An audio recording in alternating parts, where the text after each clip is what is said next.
Hi guys, welcome back to another video.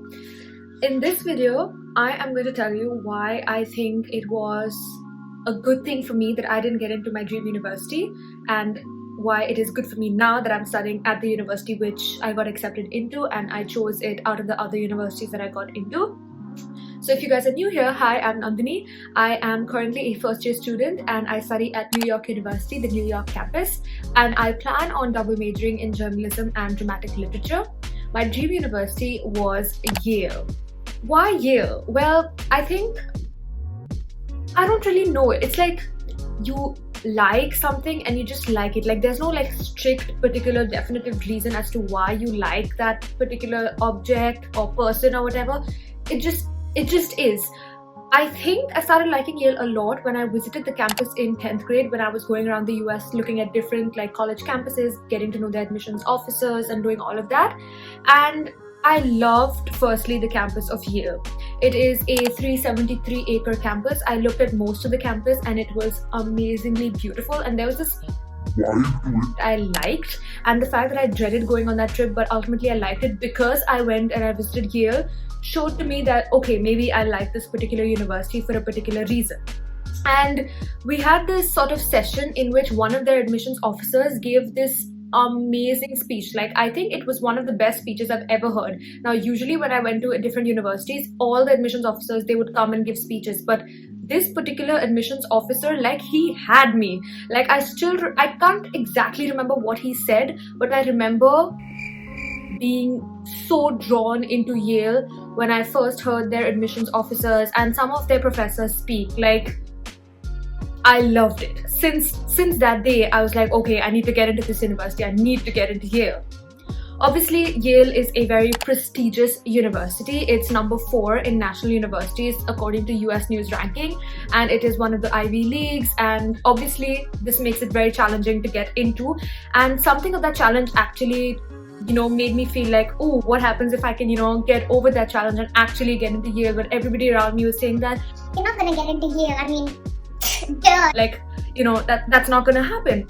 And obviously with just like a 6% acceptance rate and like a SAT score of what, 14, like median score was 1460 to 1570, that was obviously extremely hard to like get into. Along with that, you had these extra essays and extracurriculars, and obviously your academics had to be like top notch. Like even 4.0 students wouldn't get in, like who had like everything, they also wouldn't get in. So what were my chances of getting in? And obviously at that point I was like, you know what, there's no harm in trying, and I'm glad that I tried, but obviously I was rejected.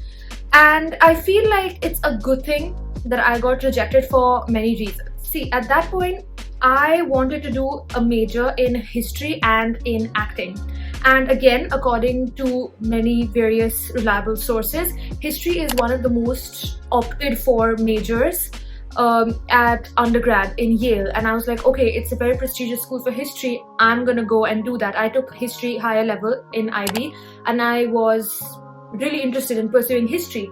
However, that changed, and that has changed.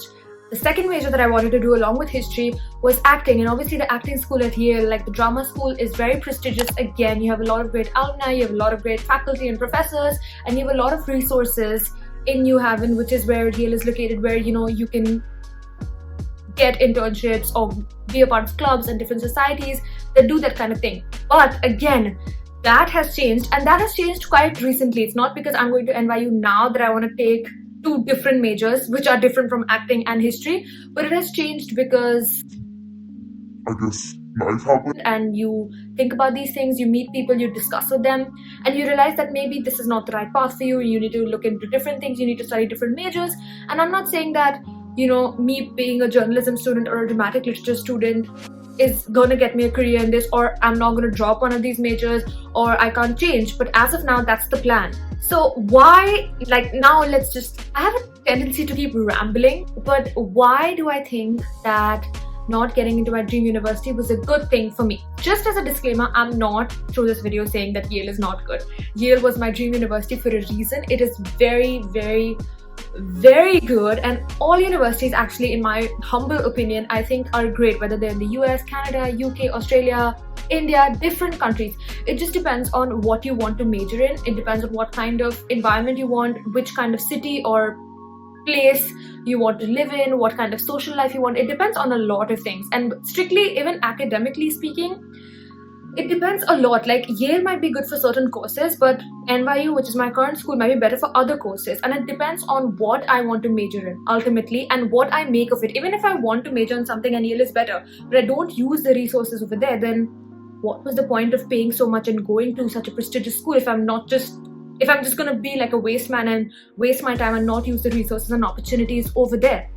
So at NYU, the number one thing that not number one, but like first in my list, is it's in New York. I'm not saying that I like New York better than I like NYU, but it has been my dream since I was very young to stay in New York, and now that I get to do it just when I'm starting out undergrad, it's obviously a beneficial thing for me.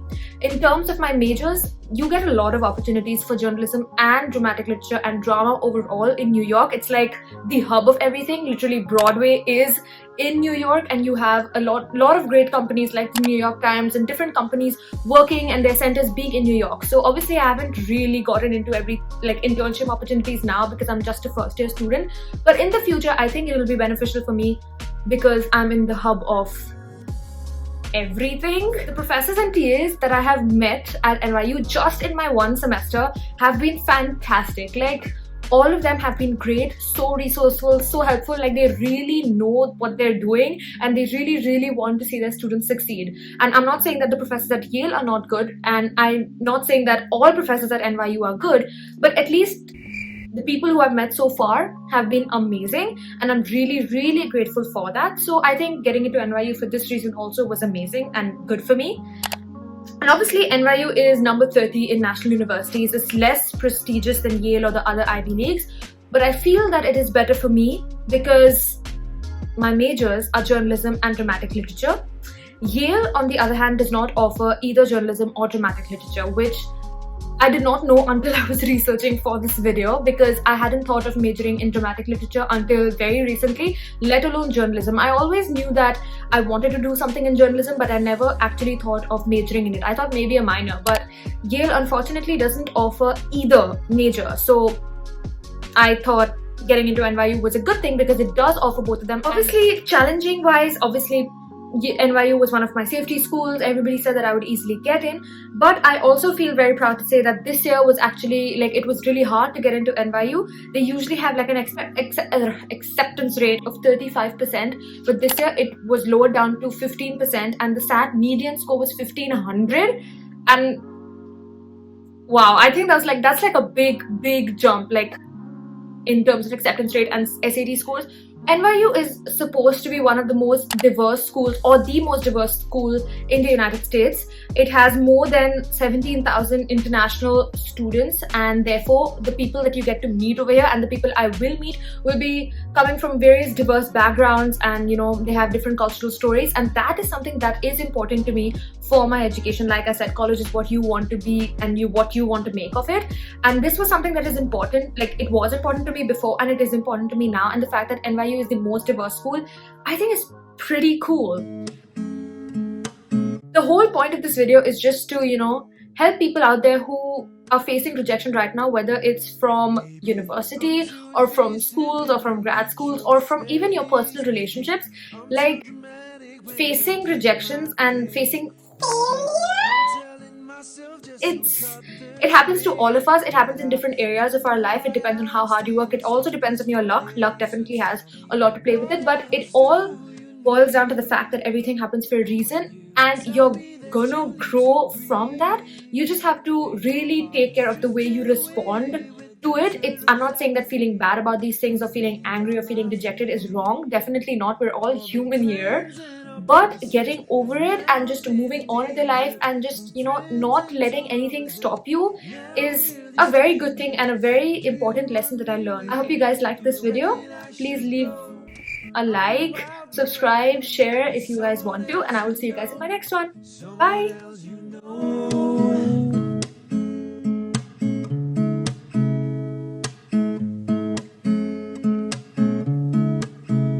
We have traveled the seas with no hesitation. invitation. It's a shame that we never reached our destination. I saw all